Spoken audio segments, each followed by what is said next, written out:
Não sei o que vou fazer. E ela respondeu: por que você não vai ao Haringey Arena esta noite ouvir o Evangelho?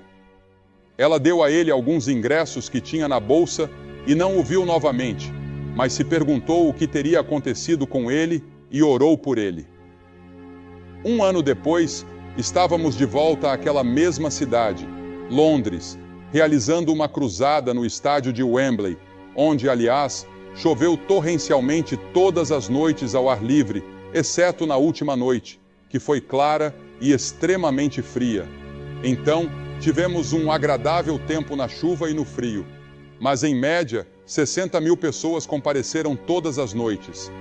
E naquele último dia, lembro-me de termos 90.000 pessoas sob o ar gelado. De qualquer forma, minha esposa voltou àquela mesma livraria, estava lá folheando livros novamente, e aquele mesmo homem apareceu. Desta vez, ele estava radiante e animado. E Ruth disse: eu nunca vi tamanha felicidade no rosto de alguém. Ele disse: sabe, eu peguei os ingressos que você me deu e fui à arena naquela noite. Aceitei Cristo como meu Salvador. Minha esposa também aceitou Cristo. Agora temos uma família cristã. E ele continuou: sabe qual foi o versículo das Escrituras que seu marido citou naquela noite e que me levou ao Senhor?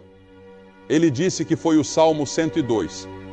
Ele pegou uma Bíblia e mostrou a ela: sou como o pelicano no deserto, sou como a coruja das ruínas, fico acordado, sou como um passarinho solitário no telhado. Eu nunca imaginei esse versículo como um texto evangelístico, mas para ele foi, porque ele disse: esse versículo descreveu exatamente a minha condição. Ele disse: eu me sentia como um pelicano no deserto. Um pelicano não pertence ao deserto, ele pertence ao litoral, a algum lugar como Galveston. Sou como a coruja das ruínas. Bem, as corujas não costumam viver em desertos. E era exatamente assim que eu me sentia naquela noite. E ele concluiu: isso mudou minha vida. Agora, o mundo todo, esta noite, é como um pelicano, uma coruja ou um pardal. Charles Dickens escreveu sobre a Revolução Francesa em 1775, que era o melhor e o pior dos tempos, e é isso que estamos vendo hoje. Damocles, no século IV a.C., disse algo contra o rei de Siracusa. Ele foi condenado a sentar-se sob uma espada nua, suspensa por um único fio de cabelo. Isso nos mostra uma diferença entre um otimista e um pessimista. Ouvi uma história sobre uma de nossas prisões. 2 pessoas condenadas estavam olhando pela janela de uma cela à noite. O pessimista só conseguia enxergar as grades, mas o otimista via as estrelas. Ontem, lemos sobre o filho de 31 anos de uma das famílias mais ricas e influentes da América. Você reconheceria o nome se eu o mencionasse. Ele deixou os Estados Unidos e foi para a Índia com esta resolução. Aqui está o que ele disse, conforme citado pela imprensa: eu renuncio ao capitalismo, eu renuncio ao comunismo. Vim para a Índia para me estabelecer aqui permanentemente e buscar a graça do Deus Supremo. E com isso, ele assumiu um novo nome, apagando seu passado e esperando, lá aos pés de um guru, encontrar a resposta. Certa noite, quando estávamos saindo da Índia há cerca de 3 anos, fomos ao aeroporto de Nova Delhi. Havíamos estado no nordeste da Índia, pregando nas montanhas. No aeroporto de Nova Delhi, estava tudo lotado de estudantes americanos. Eles estavam deitados por toda parte, jovens universitários. Perguntei: quem são essas pessoas? Disseram-me: 3 aviões estão vindo buscá-los. Eles estiveram aqui estudando aos pés de algum guru e estão voltando para casa desiludidos. Jovens à procura de algo, qualquer coisa, para encontrar paz e felicidade em um mundo que parece ter enlouquecido. Nada parece fazer sentido para alguns de nossos jovens atualmente. E então, eles leem sobre alguns de seus heróis.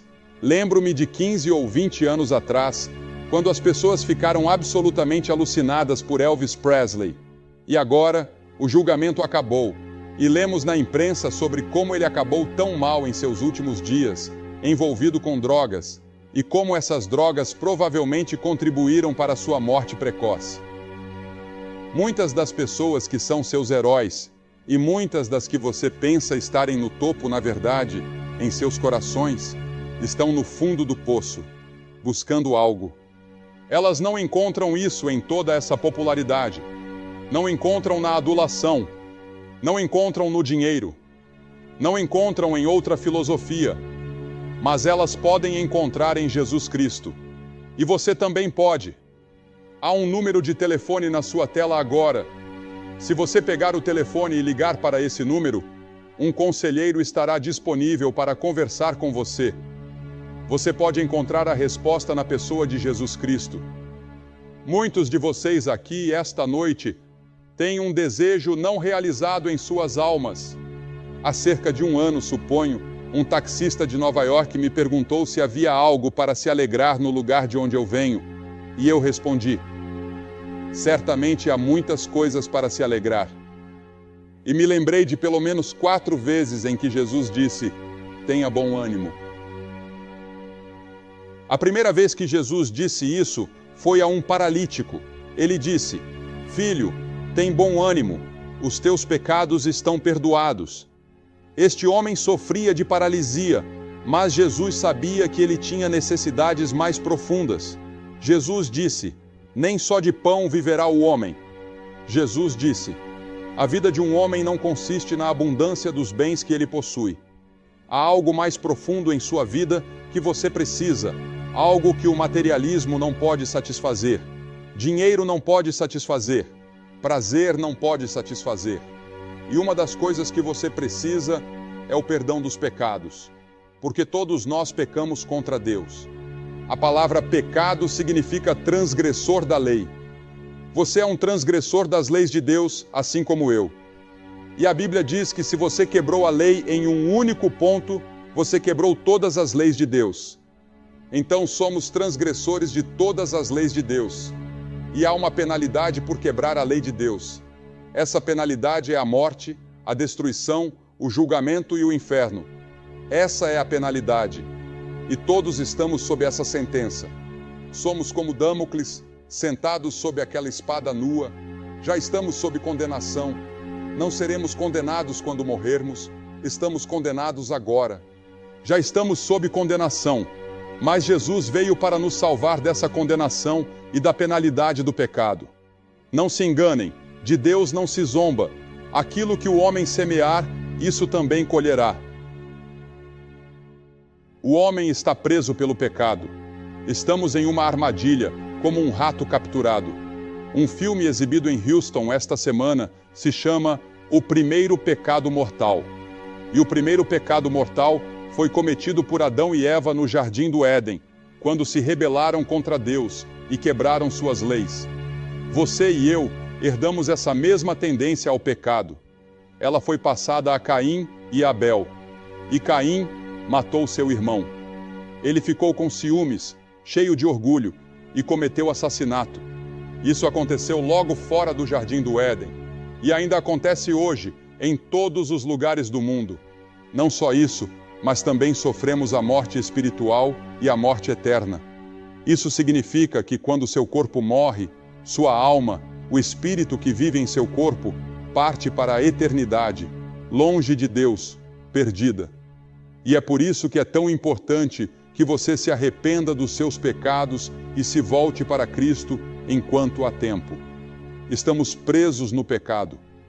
Hoje vimos a notícia de um homem de 54 anos que espancou sua mãe de 91 anos para roubar dinheiro dela. Ele conseguiu $1.200. Depois, atormentado pela culpa, cometeu suicídio. A Bíblia, graças a Deus, nos assegura do maravilhoso perdão para todos os pecados. Bem-aventurados aqueles cujas iniquidades são perdoadas e cujos pecados são cobertos. Deus pode perdoá-lo por causa da cruz, porque na cruz Jesus Cristo morreu pelos nossos pecados. E porque ele estava disposto a morrer, Deus agora pode perdoar você e permanecer justo. Veja, Deus tinha um problema. Como Deus poderia perdoar o pecador e ainda permanecer justo, santo e reto? Se Deus tivesse apenas nos dado um tapinha nas costas e dito, você está perdoado, ele teria sido um mentiroso. E se Deus fosse um mentiroso, ele não seria Deus. Alguém precisava pagar a penalidade. Você e eu somos culpados. Quem pagará a penalidade? Jesus pagou. Essa é a razão pela qual ele veio. Nós cantamos aquela música. Jesus pagou tudo. Ele pagou tudo. Essa é a razão pela qual a palavra sangue é usada nas Escrituras, porque o sangue representa a vida. Ele deu sua vida por nós na cruz. O sangue de Jesus Cristo, seu Filho, nos purifica de todo pecado. E é maravilhoso saber que todos os seus pecados estão cobertos pelo sangue de Cristo. Sim, Deus pode perdoar pecados por causa da cruz. E se você deseja o perdão esta noite e quer saber que foi perdoado, você que está assistindo pela televisão, pegue o telefone agora, ligue para o número na sua tela e tenha certeza. Recentemente li que a Força Aérea dos Estados Unidos estava tentando localizar um major perdido em um voo. E custou 10 milhões de dólares para procurar por aquele homem. Mas Deus deu muito mais do que isso por cada um de nós. A escritora de Los Angeles, Alice Ramírez, escreveu em sua coluna sindicada esta semana que no Ano Internacional das Pessoas com Deficiência, ela passou um dia em uma cadeira de rodas, assumindo ser uma paraplégica. Isso lhe deu uma perspectiva totalmente nova sobre o que significa ser deficiente. Uma vez, eu passei várias horas com uma venda nos olhos, só para experimentar o que é ser cego. Isso dá a você uma nova visão do que significa ser deficiente. Mas veja, Deus em Cristo desceu e se tornou homem. Ele se tornou deficiente em um corpo humano. O poderoso Deus do céu entrou em um corpo humano como o nosso, mas sem pecado, e finalmente morreu na cruz. E quando ele morreu, tornou-se culpado pelos nossos pecados. Ele nunca contou uma mentira, nunca cometeu adultério, nunca teve cobiça, nunca foi invejoso, e ainda assim, ele se tornou culpado de tudo isso, porque carregava os seus pecados. Quando cravaram os pregos em suas mãos e a lança em seu lado, e o sangue jorrou e ele sofreu, os anjos do céu estavam prontos para vir resgatá-lo, mas ele disse, não, perdoa-lhes, pois não sabem o que fazem. E esta noite ele está dizendo, eu te perdoo se você vier a mim com arrependimento e fé. Em 1 Pedro, no capítulo 1, versículo 18, Pedro diz, sabendo que não foi com coisas corruptíveis, como prata ou ouro, que fostes resgatados, mas com o precioso sangue de Cristo, como de um cordeiro sem defeito e sem mácula. Fomos resgatados, não com prata ou ouro. E todo o ouro do mundo não pode salvar sua alma. Você pode doar todo o seu dinheiro para a caridade, pode doar todo o seu dinheiro para a igreja, mas isso não vai salvar você. Você pode trabalhar o resto da sua vida em boas obras, mas isso não vai salvá-lo. Você pode se filiar a todas as igrejas da cidade, mas isso também não vai salvá-lo. Você precisa se arrepender dos seus pecados e receber Cristo pela fé, porque pela graça sois salvos, por meio da fé, e isso não vem de vós, é dom de Deus, não vem das obras, para que ninguém se glorie.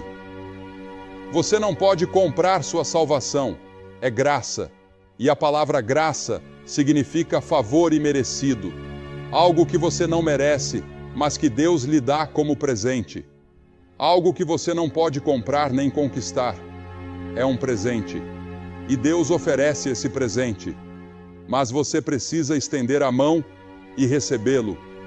A Bíblia ensina que este sistema mundial é dominado pelo mal. Princípios satânicos de força, ganância, egoísmo, ambição e prazer parecem estar no controle na maior parte do tempo. Cristo desarmou os principados e potestades e fez deles um exemplo público, triunfando sobre eles. A Bíblia diz que nossa autoridade sobre o mundo está no nome do Senhor Jesus Cristo. Eu tenho autoridade, eu tenho poder, e você também tem, como um crente comum, sobre os males do mundo. Então, que venham as tentações, que o diabo tente tirar você do caminho, mas você tem um poder ao seu lado. É por isso que incentivamos você a mergulhar nas Escrituras, a estudar a palavra de Deus e a memorizá-la. Quando Jesus enfrentou o diabo, ele não discutiu, ele não debateu, ele citou as Escrituras. 3 vezes ele disse, está escrito, e 3 vezes o diabo foi derrotado. O tentador virá, mas você tem poder na palavra de Deus, e você tem o poder do Espírito Santo que habita dentro de você para ajudá-lo a enfrentar as tentações, problemas e provações deste mundo. Sim, eu sou um otimista. Eu acredito que posso vencer o mundo por causa de Cristo.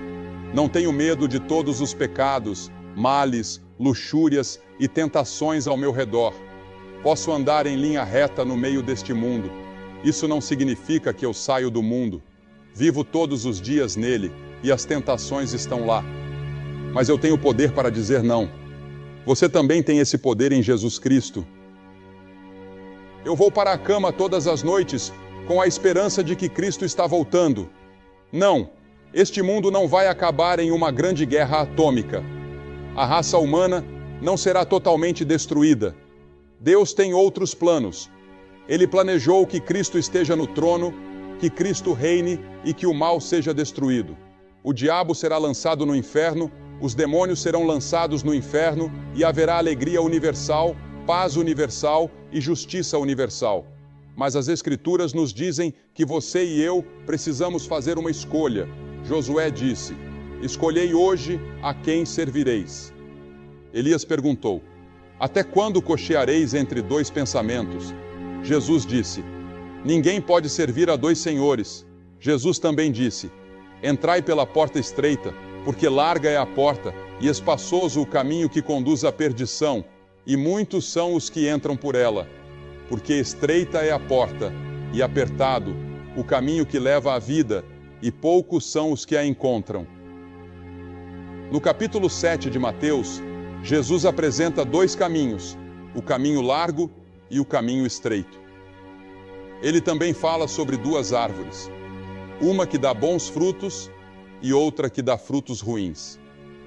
E ele fala sobre 2 fundações, uma construída sobre a areia, que desmorona quando os ventos sopram, e outra construída sobre a rocha, que permanece firme. E a pergunta é, qual é a sua fundação?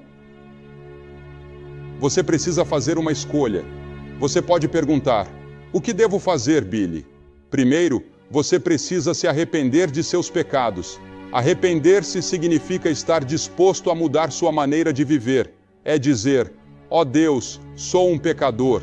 Estou arrependido, quero mudar minha vida.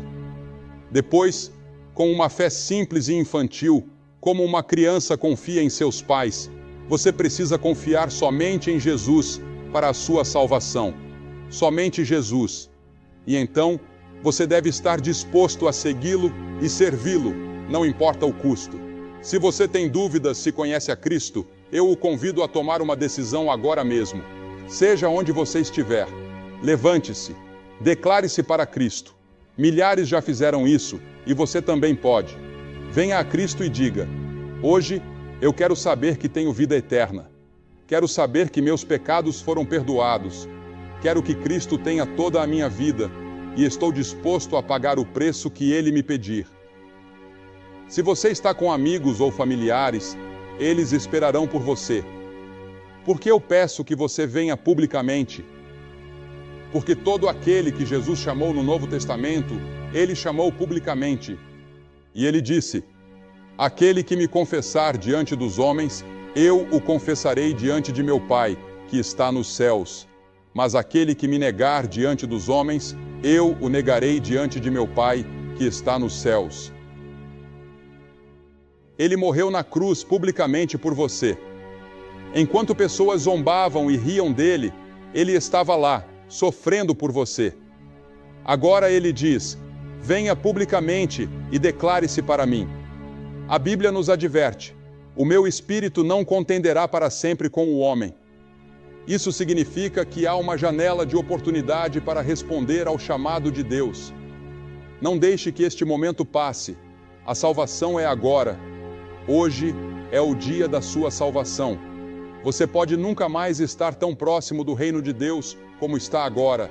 Este é o seu momento. Você precisa aproveitar essa oportunidade. Quando teremos algo assim em Houston novamente? Talvez nunca, pelo menos não nesta geração. Levante-se, venha e faça sua declaração por Cristo hoje à noite. Receba-o em seu coração e permita que ele transforme completamente sua maneira de viver. Se você está com amigos ou familiares, eles esperarão por você. Depois que você chegar aqui, direi algumas palavras, faremos uma oração juntos e lhe darei um material para ajudá-lo na sua caminhada com Cristo. Depois, você poderá voltar e se reunir com seus amigos. É uma decisão simples, mas com impacto eterno. Venha, não espere. Estamos esperando por você agora, homens, mulheres, jovens, de todos os lados. Se você está lá em cima, nas arquibancadas, isso pode levar alguns minutos a mais, mas vale a pena. Comece agora. Não permita que nada o impeça de chegar a Cristo. Traga um amigo se precisar de companhia, mas não deixe nada bloquear o seu caminho.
Você que está assistindo pela televisão também pode tomar essa decisão, onde quer que esteja. Veja as dezenas de pessoas aqui se comprometendo com Jesus Cristo. Você pode fazer o mesmo agora mesmo. Pegue o telefone e ligue para o número que está aparecendo na tela. Se o conselheiro não atender imediatamente, ligue novamente, quantas vezes forem necessárias.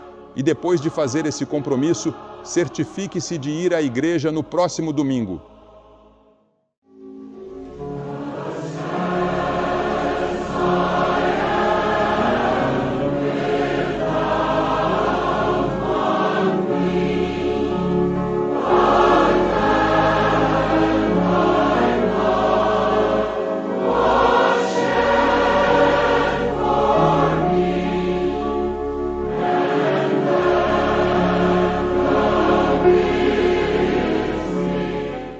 Pensamos que não há esperança de verdadeira transformação. Eu sei o que é isso. Todos nós, em algum momento, enfrentamos esses gigantes, mas a mensagem do Evangelho, a boa nova de Jesus Cristo, é uma mensagem de poder, de renovação, de uma vida nova que não depende da nossa própria força, mas da força daquele que nos criou e nos ama com um amor eterno. E essa força nos é comunicada, nos é infundida pelo Espírito Santo. Jesus mesmo prometeu aos seus discípulos, pouco antes de ascender aos céus, lá em João, capítulo 14, versículos 16 e 17. E eu rogarei ao Pai, e ele vos dará outro Consolador, para que fique convosco para sempre, o Espírito de verdade, que o mundo não pode receber, porque não o vê nem o conhece. Mas vós o conheceis, porque habita convosco e estará em vós. Pense nisso por um momento. Outro Consolador. A palavra grega é Paracletos, que significa alguém chamado para estar ao lado, um ajudador, um confortador, um advogado.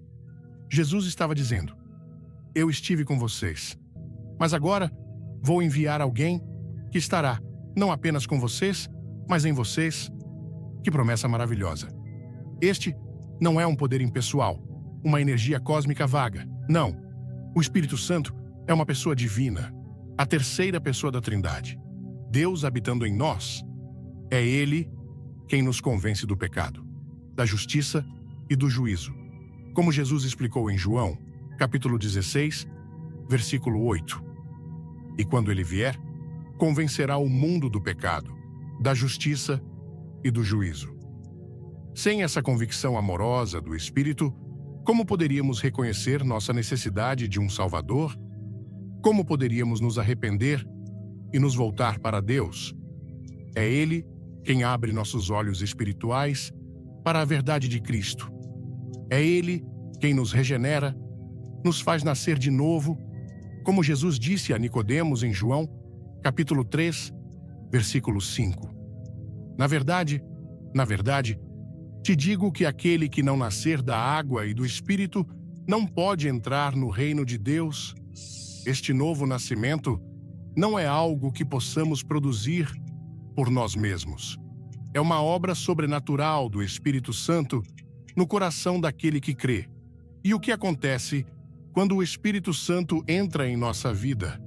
Ah, meu amigo, minha amiga, é aí que o inacreditável se torna realidade. Aquela velha natureza, inclinada ao egoísmo, ao orgulho, à amargura, começa a ser transformada, como diz o apóstolo Paulo em 2 Coríntios, capítulo 5, versículo 17. Assim que se alguém está em Cristo, nova criatura é, as coisas velhas já passaram, eis que tudo se fez novo. Essa novidade de vida é operada pelo Espírito Santo. Ele nos dá poder para vencer o pecado que antes nos dominava. Não significa que nunca mais pecaremos, mas significa que agora temos uma força interior que nos capacita a dizer não à tentação e sim à vontade de Deus. Romanos, capítulo 8, versículo 13, nos lembra: porque se viverdes segundo a carne, morrereis, mas se pelo Espírito mortificardes as obras do corpo, vivereis. É o Espírito quem nos capacita para essa mortificação, para essa vitória diária. E não é apenas poder para vencer o pecado, mas poder para viver uma vida que agrada a Deus, uma vida cheia do fruto do Espírito, como descrito em Gálatas, capítulo 5, versículos 22 e 23. Mas o fruto do Espírito é amor, gozo, paz, longanimidade, benignidade, bondade, fé, mansidão, temperança. Quem não deseja ter mais amor em seu coração, mais alegria em sua alma, mais paz em meio às tempestades da vida? Quem não anseia por ser mais paciente, mais bondoso, mais fiel? Essas qualidades não são resultado de um esforço hercúleo nosso, mas são o fruto natural da presença do Espírito Santo em nós quando nos rendemos a Ele. Curtiu a mensagem? Comente fé e clique no like. Tem uma surpresa incrível no final do vídeo. Pense na diferença que isso faz em nossos relacionamentos, em nossa família, em nosso trabalho, em nossa igreja. O Espírito Santo nos molda à imagem de Cristo. Ele é o oleiro e nós somos o barro. Se nos submetermos às suas mãos amorosas, Ele fará de nós vasos de honra, úteis para o seu serviço. Este poder também é para testemunhar. Jesus disse em Atos, capítulo 1, versículo 8.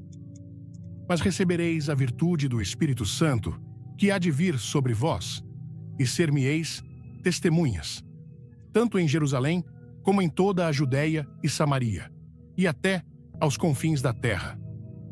Muitos de nós sentimos timidez ou inadequação para falar de Jesus, mas, quando o Espírito Santo nos enche, ele nos dá a ousadia, ele nos dá as palavras certas, ele abre as portas e os corações. Não é sobre nossa eloquência ou nossa sabedoria, mas sobre o poder dele operando através de nós. Talvez você esteja ouvindo isso e pensando, mas eu não me sinto assim. Eu não vejo esse poder em minha vida. Meu querido, a vida cristã é uma jornada de fé. O Espírito Santo é recebido pela fé em Jesus Cristo. E o enchimento do Espírito, essa plenitude do seu poder, é algo que devemos buscar continuamente através da oração, da leitura da palavra, da obediência. Paulo nos exorta em Efésios, capítulo 5, versículo 18. E não vos embriagueis com vinho, em que há contenda, mas enchei-vos do Espírito. É um imperativo, um convite constante a nos abrirmos mais e mais para a sua atuação. Imagine uma casa escura. Você pode tentar varrer a escuridão, pode tentar lutar contra ela, mas a única maneira de dissipá-la é acender a luz.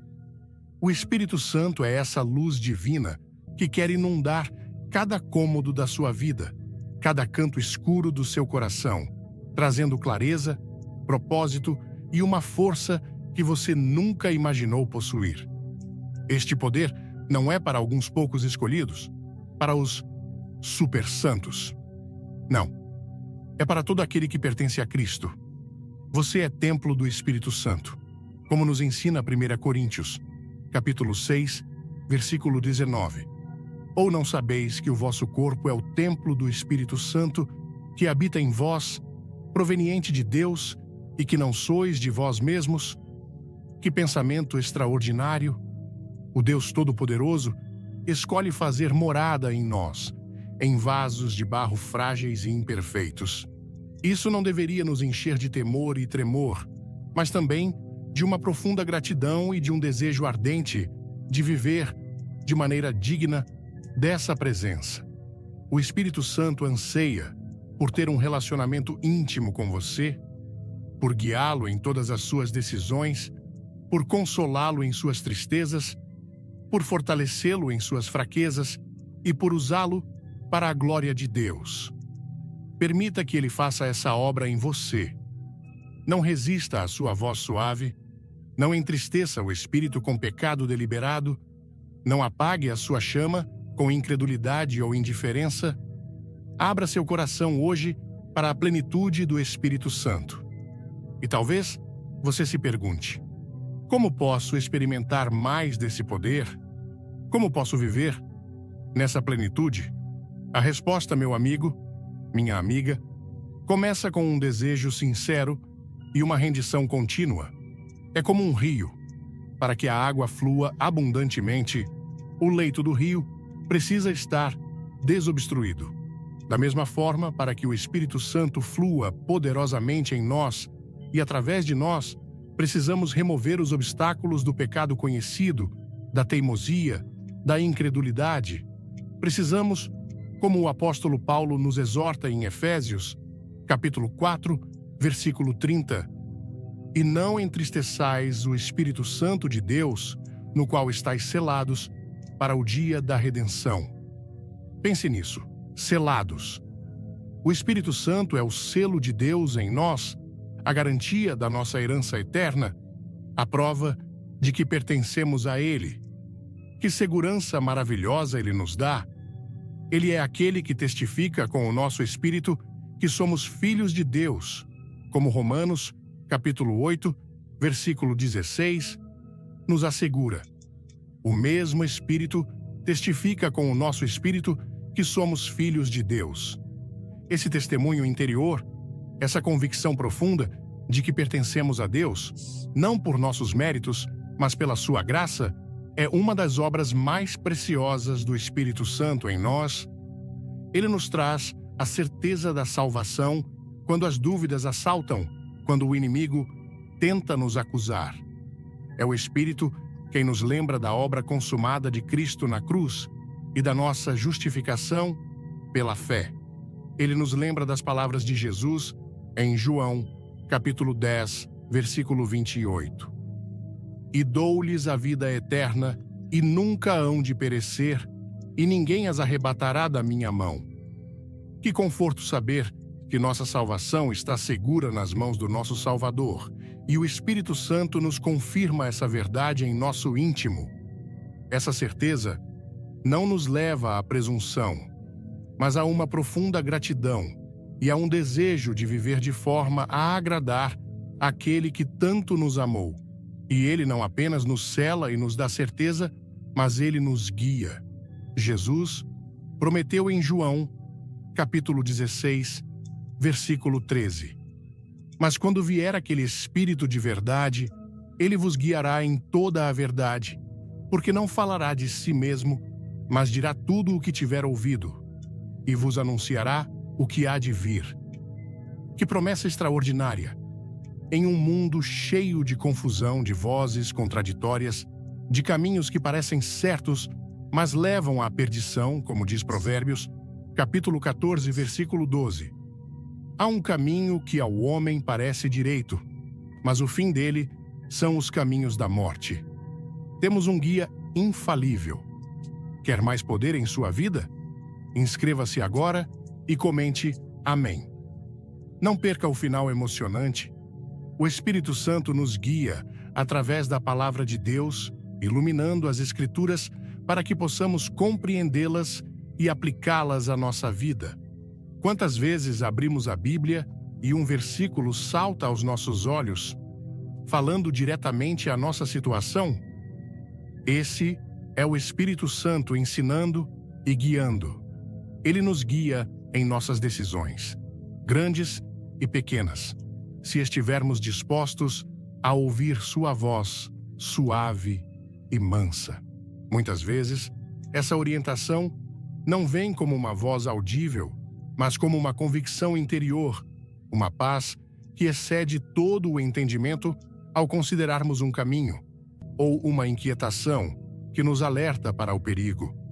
Aprender a discernir a sua voz requer tempo, intimidade com Deus, oração e um coração sensível. É como aprender a reconhecer a voz de um amigo querido no meio de uma multidão. Quanto mais tempo passamos com ele, em oração e meditação na sua palavra, mais familiar sua voz se torna. Ele também nos guia para a santidade. O Espírito Santo é santo, e sua obra em nós é nos santificar, nos separar para Deus, nos conformar à imagem de Jesus Cristo, como 2 Tessalonicenses, capítulo 2, versículo 13, nos lembra. Mas devemos sempre dar graças a Deus por vós, irmãos amados do Senhor, por vos ter Deus elegido desde o princípio para a salvação, pela santificação do Espírito e fé da verdade. Este é um processo contínuo, uma jornada que dura a vida inteira. Dia após dia, o Espírito trabalha em nosso caráter, podando o que não agrada a Deus, o egoísmo, o orgulho, a impaciência, e cultivando o seu fruto, amor, alegria, paz, longanimidade, benignidade, bondade, fé, mansidão, temperança. Não desanime se você não vê todas essas qualidades perfeitamente manifestas em sua vida de uma vez. É um fruto que amadurece com o tempo, à medida que permanecemos nele, e quando nos sentimos fracos na oração, quando as palavras nos faltam, quando o peso da vida parece esmagador demais para sequer articularmos nossas necessidades, o Espírito Santo entra em cena de uma maneira incrivelmente compassiva. Romanos, capítulo 8, versículos 26 e 27, nos traz um conforto indescritível. E da mesma maneira, também o Espírito ajuda as nossas fraquezas, porque não sabemos o que havemos de pedir como convém, mas o mesmo Espírito intercede por nós com gemidos inexprimíveis. E aquele que examina os corações sabe qual é a intenção do Espírito, e é ele que, segundo Deus, intercede pelos santos. Pense na profundidade disso. o Espírito Santo, Deus mesmo, orando em nós e por nós, de acordo com a perfeita vontade do Pai.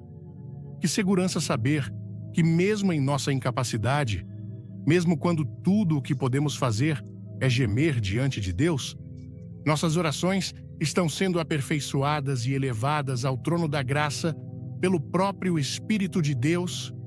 Este é o poder que está em você, meu amigo, minha amiga. Um poder que ora quando você não consegue orar, um poder que compreende as profundezas da sua alma e as apresenta diante do Pai. Quantas vezes nos ajoelhamos e não sabemos o que dizer?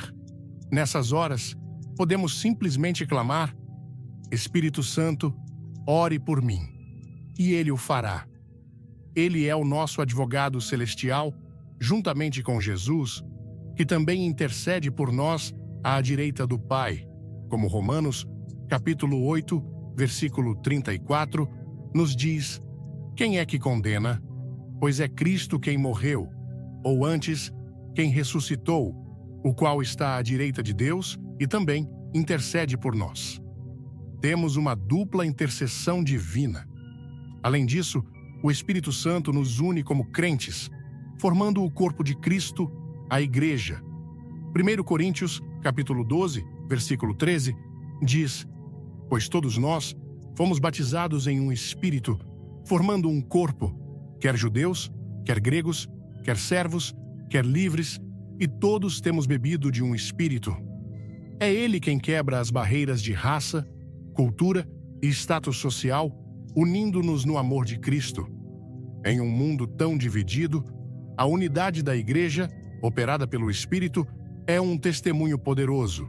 E dentro desse corpo, Ele distribui dons espirituais a cada crente, visando a um fim proveitoso, como lemos em 1 Coríntios, capítulo 12, versículo 7. Mas a manifestação do Espírito é dada a cada um para o que for útil.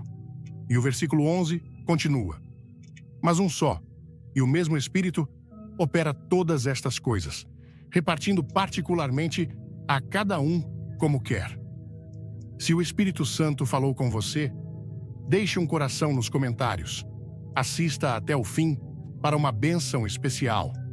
Dons de serviço, de encorajamento, de misericórdia, de fé, de cura, de sabedoria, de conhecimento. Cada um de nós recebe dons para edificar a Igreja e para glorificar a Deus. Talvez você pense que não tem nenhum dom, que não tem nada a oferecer, mas a palavra de Deus diz o contrário. O Espírito Santo o capacitou com dons únicos e preciosos. Ore, peça a Deus para lhe revelar seus dons e para lhe dar oportunidades de usá-los. Seu dom pode não ser um dom de destaque público, mas pode ser um dom de oração intercessória silenciosa, um dom de hospitalidade que abençoa muitos, um dom de ouvir com compaixão. Todos os dons são importantes e necessários para o bom funcionamento do corpo de Cristo. Quando cada membro do corpo funciona no poder do Espírito, com os dons que ele deu, a Igreja se torna uma força poderosa neste mundo, um farol de esperança e verdade, demonstrando o amor multiforme de Deus. Mas como podemos experimentar essa plenitude do Espírito, essa vida abundante que Jesus prometeu quando disse em João, capítulo 10, versículo 10, eu vim para que tenham vida e a tenham com abundância.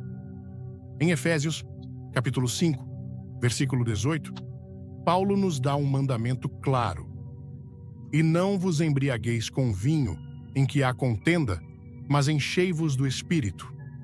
O verbo aqui está no tempo presente contínuo, significando: continuem se enchendo.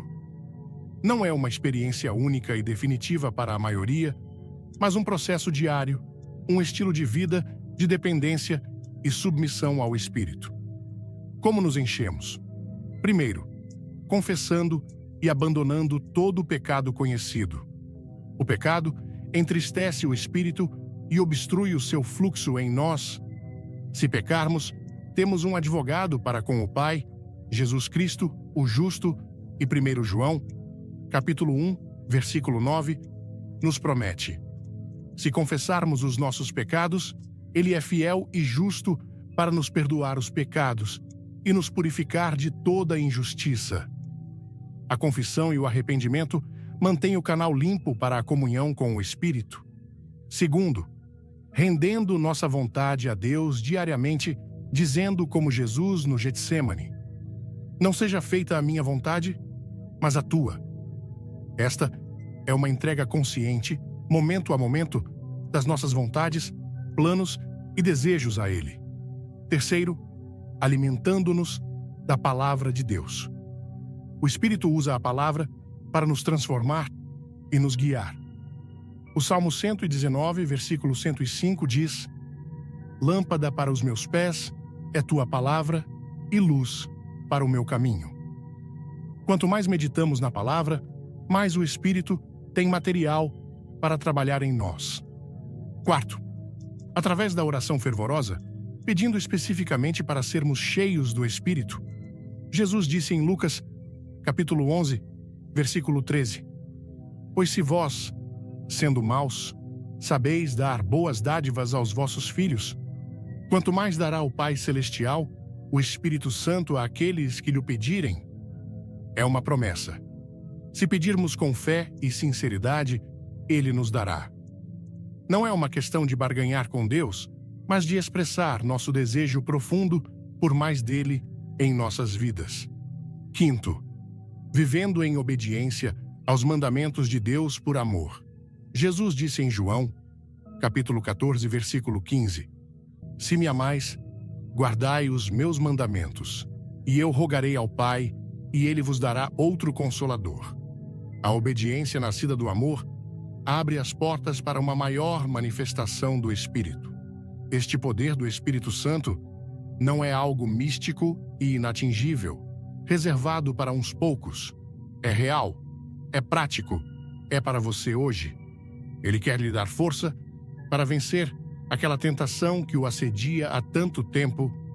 Ele quer lhe dar sabedoria para tomar aquela decisão difícil no trabalho ou na família. Ele quer lhe dar paz em meio à ansiedade que tenta roubar sua alegria. Ele quer encher seu coração com um amor sobrenatural pelas pessoas ao seu redor, mesmo aquelas que são difíceis de amar, aquelas que o feriram. Ele quer lhe dar ousadia para compartilhar sua fé com seus amigos e vizinhos, não com arrogância, mas com amor e convicção. Ele quer transformar seu caráter, tornando-o mais semelhante a Jesus a cada dia. Este é o poder inacreditável do Espírito Santo em você. Um poder que não se manifesta necessariamente em grandes demonstrações exteriores o tempo todo, embora possa acontecer, mas muitas vezes na quietude de um coração transformado, na paciência exercida quando se quer explodir, na palavra bondosa proferida em vez de uma resposta áspera, na tentação vencida silenciosamente, na paz que permanece em meio à tempestade, no perdão liberado. É a obra dele.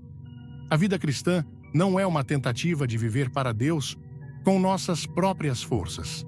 É permitir que Deus, pelo seu Espírito, viva sua vida através de nós, como Paulo disse em Gálatas, capítulo 2, versículo 20.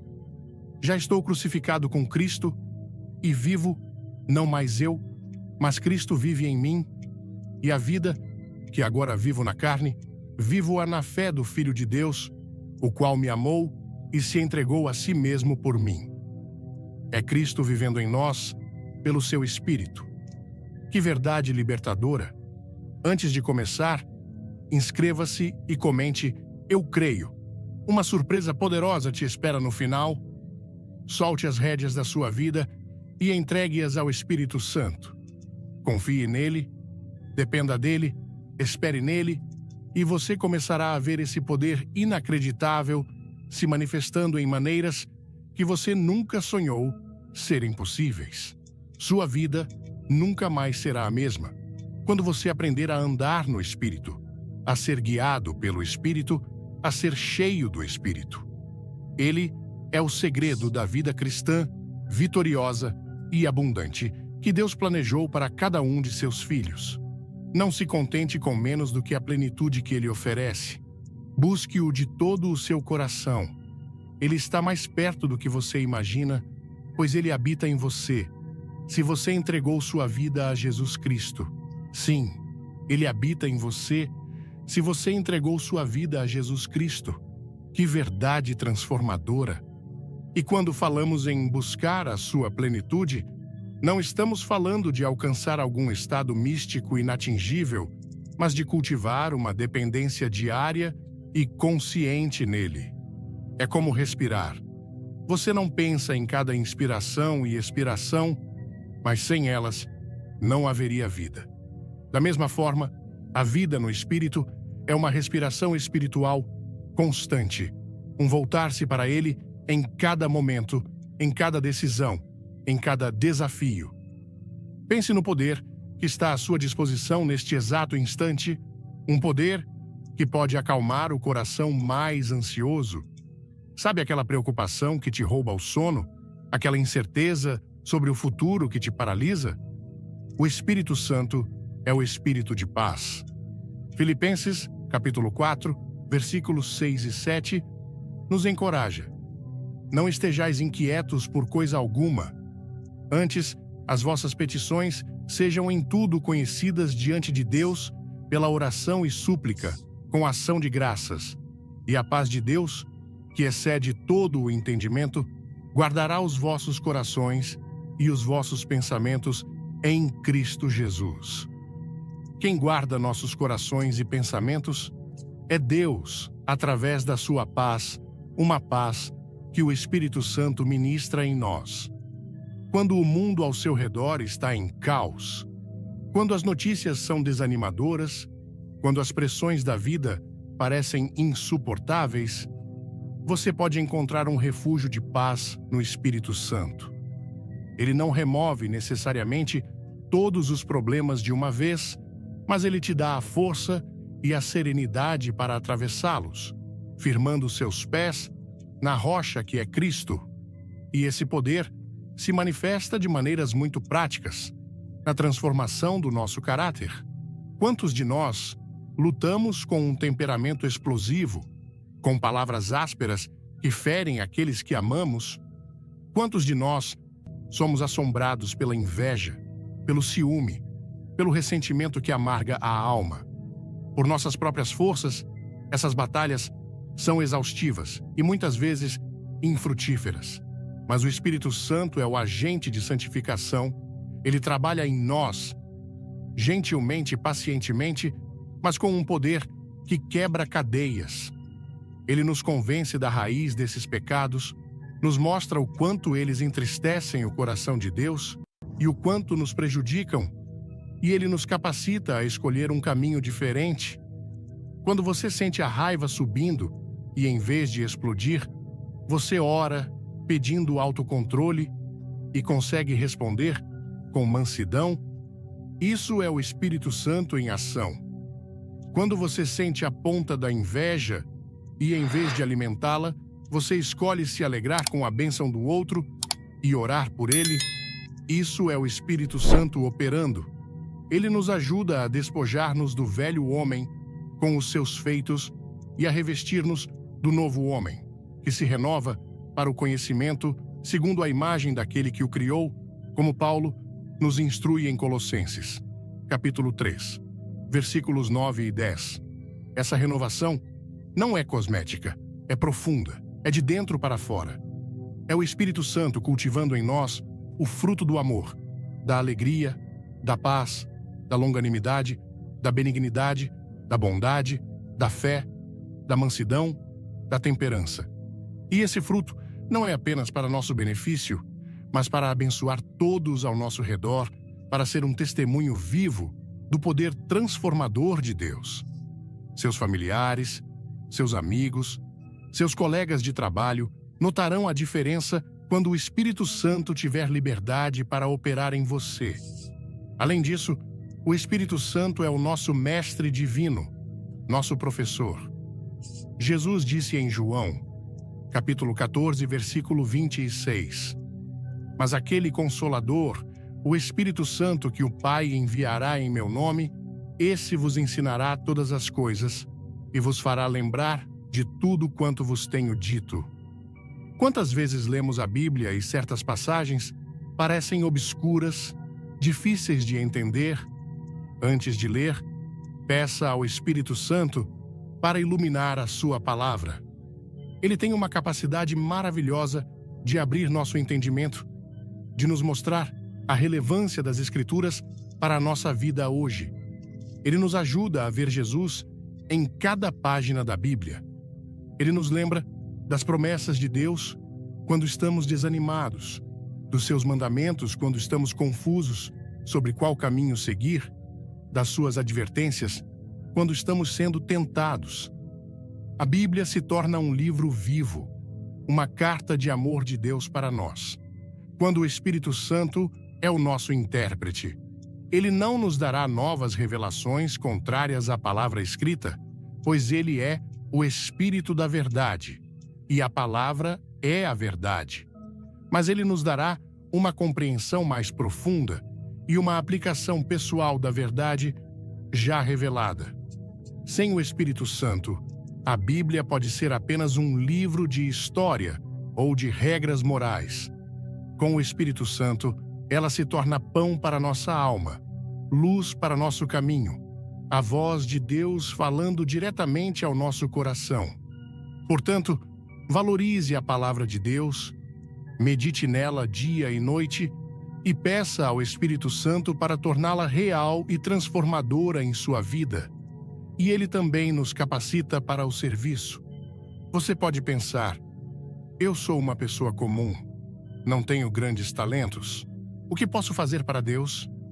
Mas o Espírito Santo equipa os crentes com dons espirituais para a edificação da igreja e para a glória de Deus. Como lemos em 1 Coríntios, capítulo 12, versículo 4. Ora, há diversidade de dons, mas o mesmo Espírito. Talvez seu dom seja o de encorajar alguém que está abatido, o de orar com fervor por aqueles que estão sofrendo, o de mostrar hospitalidade, o de contribuir com generosidade, o de ensinar uma classe de crianças na igreja, o de servir com humildade nos bastidores. Não despreze os pequenos dons, pois aos olhos de Deus, todo serviço feito com amor e no poder do Espírito é precioso. O Espírito Santo não apenas nos dá os dons, mas também a oportunidade e a coragem para usá-los. Muitas vezes, é o medo que nos paralisa. Medo de falhar, medo do que os outros vão pensar. Mas o Espírito Santo é um espírito de poder, de amor e de moderação. Não de covardia, como Paulo lembrou a Timóteo em 2 Timóteo, capítulo 1, versículo 7. Porque Deus não nos deu o espírito de temor, mas de fortaleza, e de amor e de moderação. Quando nos rendemos a Ele, Ele nos dá a ousadia santa para sairmos da nossa zona de conforto e servirmos a Deus e ao próximo. Ele pode colocar em seu coração um fardo por um grupo específico de pessoas ou uma paixão por uma determinada causa do reino.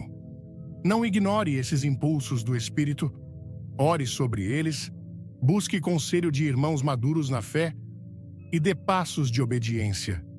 Você se surpreenderá com o que Deus pode fazer através de uma vida totalmente entregue e capacitada pelo seu Espírito. Lembre-se da história de Pedro, que negou Jesus por medo, mas depois, cheio do Espírito Santo, no dia de Pentecostes, pregou com tal poder que 3.000 pessoas se converteram. Esse mesmo Espírito está disponível para você hoje, para capacitá-lo a ser uma testemunha eficaz de Cristo em palavras e em ações, onde quer que você esteja. E nos momentos de fraqueza, de sofrimento, de luto, o Espírito Santo é verdadeiramente o Consolador prometido. A palavra Paracletos também significa aquele que vem ao lado para ajudar. Quando o coração está partido, quando as lágrimas não param de rolar, quando a dor parece insuportável, o Espírito Santo está ali, sofrendo conosco, intercedendo por nós, com gemidos inexprimíveis, como vimos em Romanos, capítulo 8, versículos 26 e 27. Ele não nos oferece soluções fáceis ou clichês vazios, mas sua presença real, seu conforto que acalma a alma. Ele nos lembra do amor infalível de Deus, da esperança da ressurreição, da promessa de que Deus enxugará de seus olhos toda lágrima, como diz Apocalipse capítulo 21, versículo 4. E Deus limpará de seus olhos toda lágrima, e não haverá mais morte, nem pranto, nem clamor, nem dor, porque já as primeiras coisas são passadas.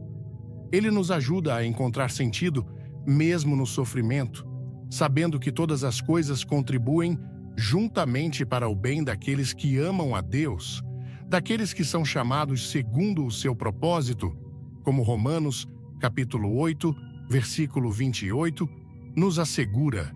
Isso não significa que o sofrimento seja bom em si mesmo, mas que Deus, em sua soberania e amor, pode usar até mesmo as experiências mais dolorosas para nos moldar, para nos aproximar dele e para cumprir seus propósitos eternos.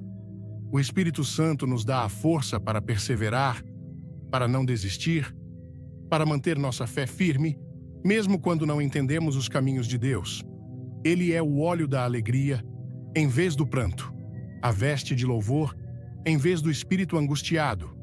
Como Isaías, capítulo 61, versículo 3, proclama: a ordenar, acerca dos tristes de Sião, que se lhes dê glória em lugar de cinza, óleo de gozo, em lugar de pranto, vestes de louvor, em lugar de espírito angustiado.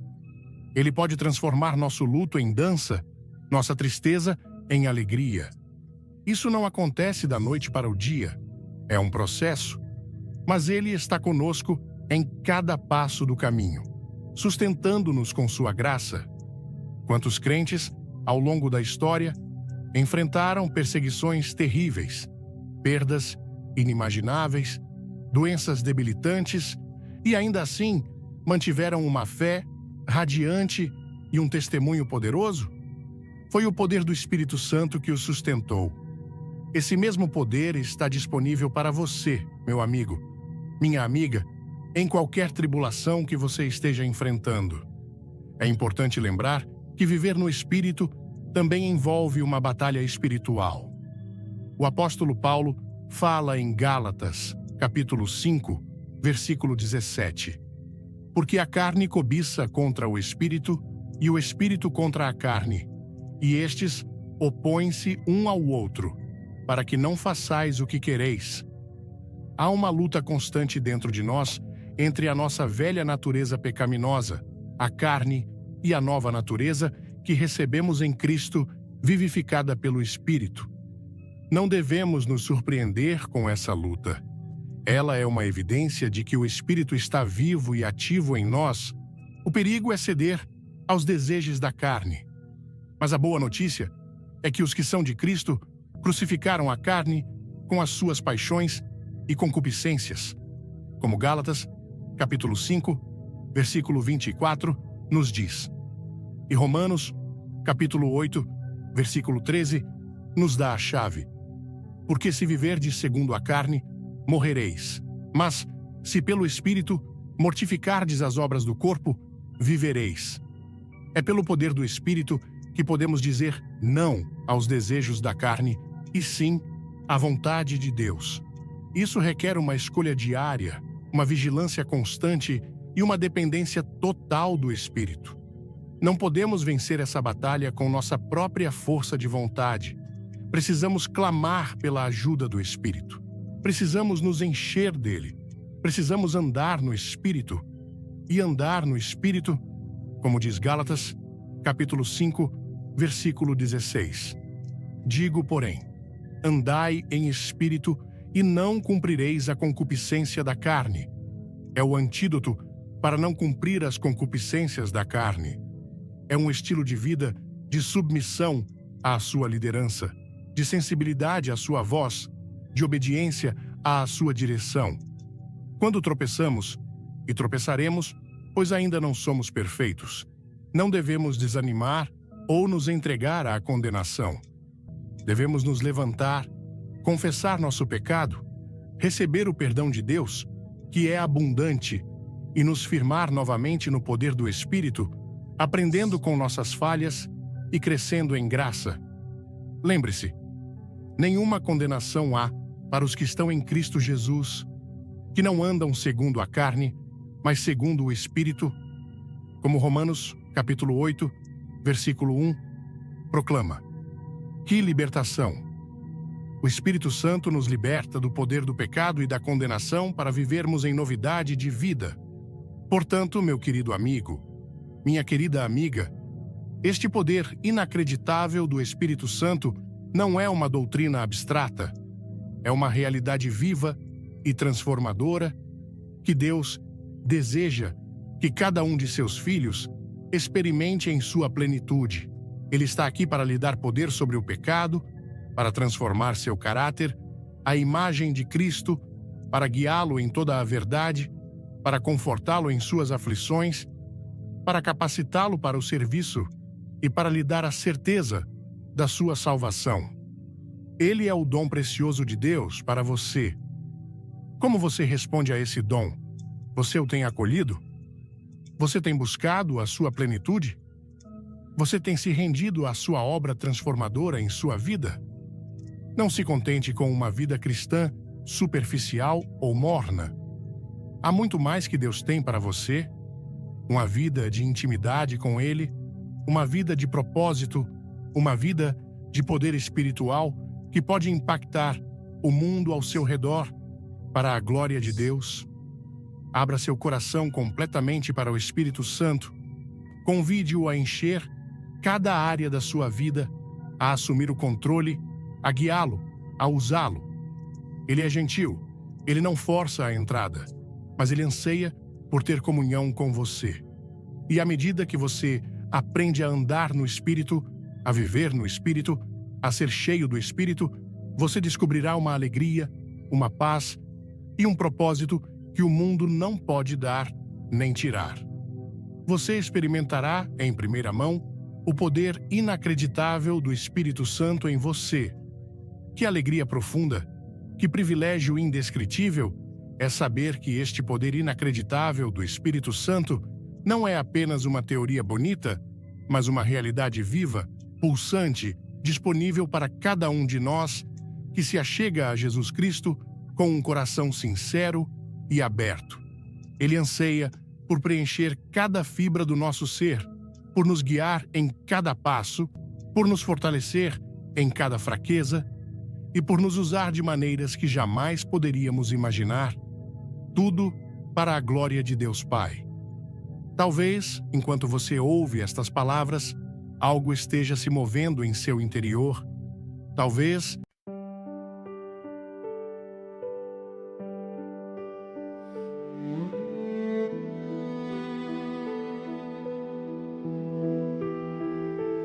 under a sky where the quiet stars bow, I breathed a dream.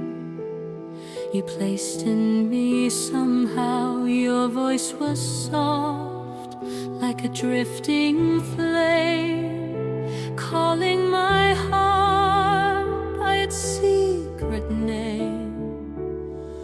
And every echo held your light, a promise floating through the night. I'm holding on, I'm holding tight to everything you left behind. Your starlit vow still follows me